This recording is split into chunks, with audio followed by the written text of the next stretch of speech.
लाभार्थी ज्या लाडक्या बहिणीच्या आहेत त्यांना प्राप्त होईल। 2.5 लाखाच्या संदर्भात जी चर्चा सुरू आहे, 2.5 लाखाच्या आतल्या कुठल्या 2.5 लाख? 2.5 लाखाचं ज्यांचं उत्पादन आहे अशा महिलांनाच भेटणारी योजना असं काही सुरू आहे का?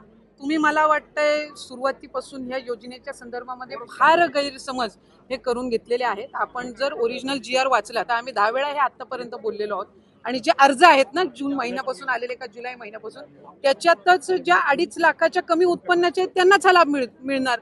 म्हणजे हे काही नव्याने काढलेलं नाहीये। मला वाटतं तुम्हाला माहितीचा अभाव त्याच्यामध्ये असावा म्हणून हा आपण गैरसमज करण्याचा प्रयत्न करत असाल। 2.5 लाखाच्या कमी उत्पन्न असणाऱ्या महिलांना सुरुवातीपासून या योजनेचा जर आपण ओरिजिनल GR वाचलं तर आपल्याला लक्षात येईल। नाही, पण आता किती चर्चा सुरू आहे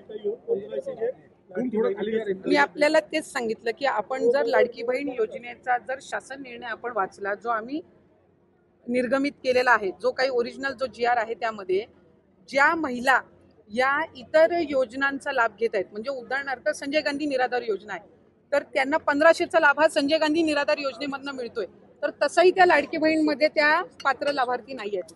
ज्या महिला या नमो शेतकरी योजनेतनं लाभ घेत आहेत त्यांना 1000 रुपये नमो शेतकरीतून मिळत आहेत। किमान 1500चा लाभ हा शासनाच्या योजनांमधून त्यांना मिळावा हा दृष्टिकोन आहे। त्याच्यामुळे 1000 रुपये त्यांना नमो शेतकरीमधून मिळत आहेत आणि 500 त्यांना लाडकी बहीणमधून मिळतात आणि याच्यामध्ये काही नवीन नाहीये। हे जे शासन निर्णय जे ओरिजिनल निर्गमित केलेले आहेत त्यानुसारच आहेत। फक्त कुठं ना कुठं तरी विरोधक असतील किंवा